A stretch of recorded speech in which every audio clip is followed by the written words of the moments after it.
In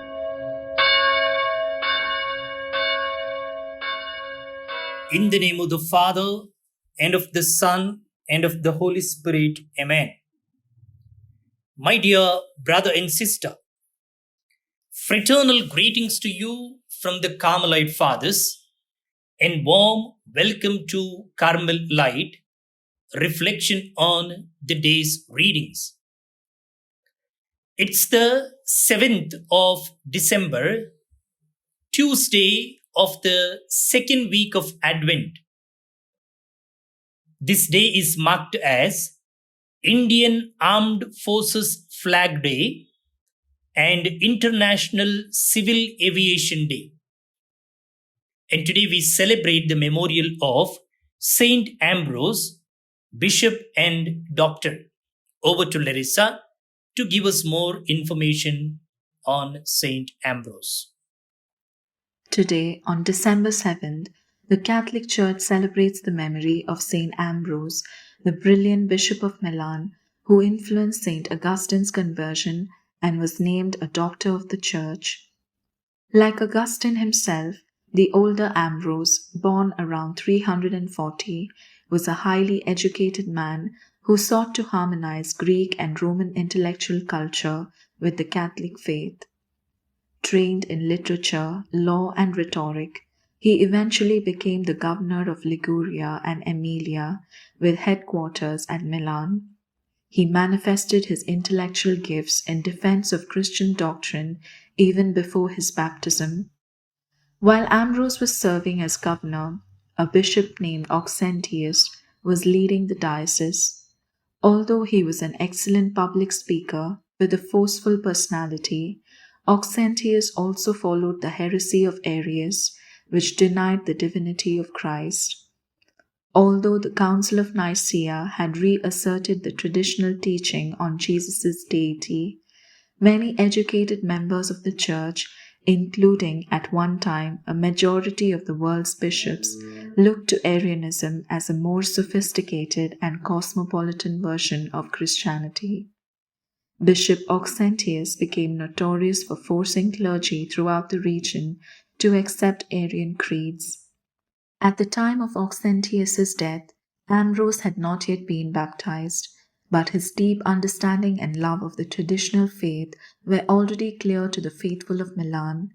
They considered him the most logical choice to succeed Auxentius, even though he was still just a catechumen. With the help of Emperor Valentinian II, who ruled the Western Roman Empire at the time, a mob of Milanese Catholics virtually forced Ambrose to become their bishop against his own will. 8 days after his baptism, Ambrose received an episcopal consecration on December 7, 374. The date would eventually become his liturgical feast. Bishop Ambrose did not disappoint those who had clamored for his appointment and consecration. He began his ministry by giving everything he owed to the poor and to the Church. He looked to the writings of Greek theologians like Saint Basil for help in explaining the Church's traditional teachings to the people during times of doctrinal confusion. Like the fathers of the Eastern Church, Ambrose drew from the intellectual reserves of pre-Christian philosophy and literature to make the faith more comprehensible to his hearers.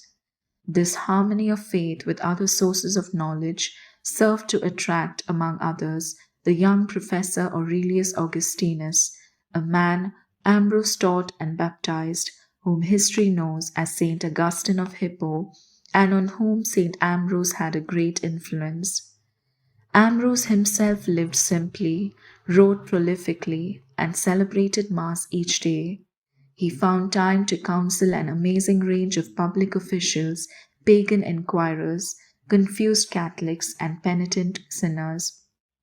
His popularity, in fact, served to keep at bay those who would have preferred to force him from the diocese, including the Western Empress Justina and a group of her advisors, who sought to rid the West of adherence to the Nicene Creed, pushing instead for strict Arianism. Ambrose heroically refused her attempts to impose heretical bishops in Italy, along with her efforts to seize churches in the name of Arianism. Ambrose also displayed remarkable courage when he publicly denied communion to the Emperor Theodosius, who had ordered the massacre of 7,000 citizens in Thessalonica, leading to his excommunication by Ambrose.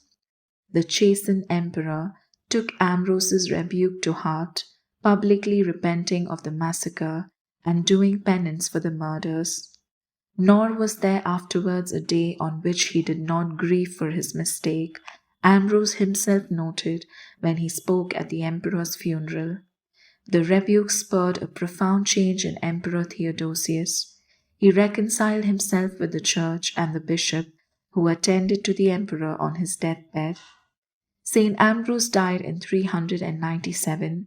His 23 years of diligent service had turned a deeply troubled diocese into an exemplary outpost for the faith.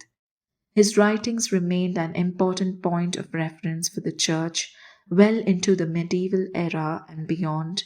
Saint Ambrose has been named one of the Holy Fathers of the Church, whose teaching all bishops should in every way follow. Western Christianity identified Ambrose as one of its 4 traditional doctors of the Church. He is considered a saint by the Catholic Church, Eastern Orthodox Church, Anglican Communion, and various Lutheran denominations, and venerated as the patron saint of Milan. Placing all our petitions before Saint Ambrose today, let us pray.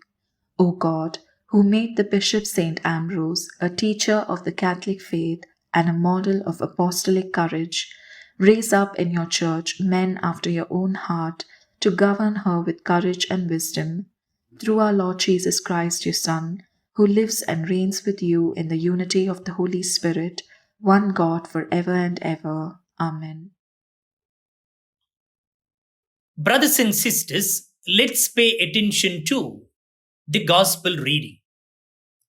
A reading from the Holy Gospel according to Matthew, chapter 18, verses 12 to 14. At that time, Jesus said to his disciples, "What do you think? If a man has 100 sheep, and one of them has gone astray, does he not leave the 99 on the mountains and go in search of the one that went astray? And if he finds it, truly I say to you, he rejoices over it more than over the 99 that never went astray. So it is not the will of my Father who is in heaven that one of these little ones should perish."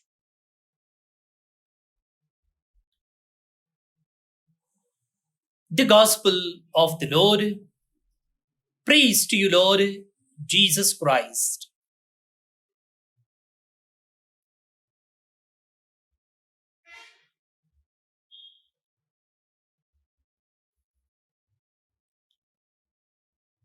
How do you imagine Jesus would look as the good shepherd of his flock?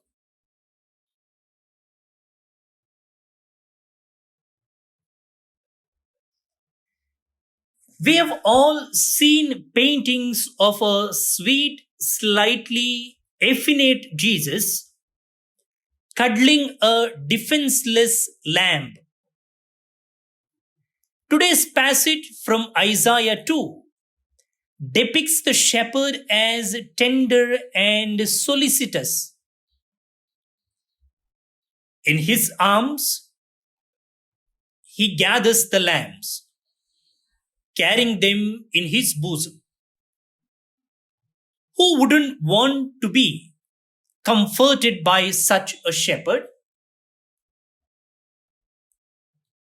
However, the prophet is also aware that the term shepherds refers to the kings appointed to rule God's people. God has no patience with the weak, vacillating leaders who quake before their enemies and hastened to make ill fated military alliances instead of trusting God. His ideal shepherd comes with power and rules by his strong arm. Like David, the shepherd king, he fearlessly braves danger to defend the flock against predators, especially the spiritual threats posed by the devil, our own fallen nature, or the darkened philosophies in the world. A shepherd doesn't wait anxiously for straying sheep to return. Rather, he arms himself and sets out in search of them, overcoming every obstacle to rescue them and bring them home. Sometimes his kindness feels like discipline as he cuts the lamb loose, dresses its wounds, and curbs its prosperity to wander. But it is still the kindest thing he could ever do for us. It is very helpful to admit that we are weak sinners in frequent need of rescuing. This is no excuse for passivity. Jesus, our shepherd, invites us to work with him in restoring a world where he is Lord. That is an extensive job indeed. It involves straightening roads, filling in valleys, leveling mountains, and smoothing rough ground. So keep your eyes on the shepherd as you join the search party, persistently praying and seeking to bring others into life giving contact with him. In this search, be sure to draw on Jesus' strength, his gentleness, and his patience, because you will need it. Not only are we called to be patient with others, but also with the shepherd, who takes no shortcuts. He even empowers us to be patient with ourselves, often the hardest challenges of all.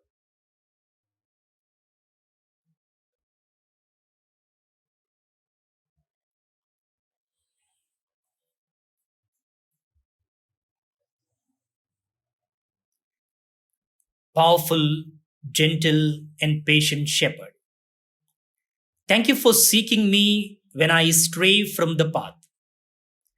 Teach me how to shepherd those you have entrusted to my care. Amen.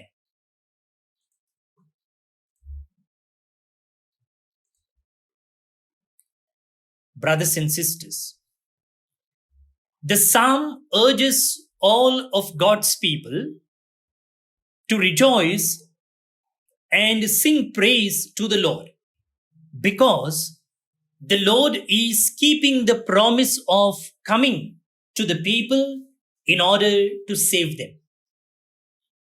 When the reign of God is established, justice and constancy will be evident. Let's pray that psalm now. Your response: The Lord our God comes with might. The Lord our God comes with might. O sing a new song to the Lord. Sing to the Lord all the earth. O sing to the Lord, bless his name. Proclaim his salvation day by day. The Lord our God comes with might. Tell among the nations his glory and his wonders among all the peoples. Say to the nations, the Lord is king. He will judge the peoples in fairness. The Lord our God comes with might. Let the heavens rejoice and earth be glad. Let the sea and all within it thunder praise. Let the land and all it bears rejoice. The Lord our God comes with might. Then will all the trees of the wood shout for joy at the presence of the Lord, for he comes. He comes to judge the earth. He will judge the world with justice. He will govern the peoples with his truth. The Lord our God comes with might. Glory be to the Father, and to the Son, and to the Holy Spirit, as it was in the beginning, is now, and ever shall be, world without end. Amen. Pray for God's blessing, my dear friends. May Almighty God bless you, the Father and the Son and the Holy Spirit. Amen. My dear friends, we remember today all those who are celebrating their birthdays, especially Father Ambrose D'Souza, Carmelite, Godwin Rodriguez from Marol, Mumbai, Kale Fernandez from Kuwait, Gloria Barbara Menezes from Vijay, Ambrose D'Souza from New Zealand, Joseph Fernandez from Bikarnakatte, Mangalore, Ophelia Krasta from Bendur, Mangalore. Wish you all a happy birthday. God bless you.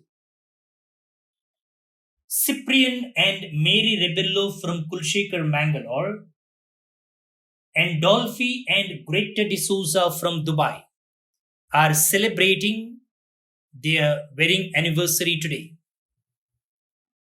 Congratulations, dear friends. May God bless your family life. And we pray for the departed soul of Philip D'Souza from Kuncheli, Goa. May the Lord grant him eternal rest. That's all for today, my dear friends. Have a great day. See you tomorrow. Bye-bye.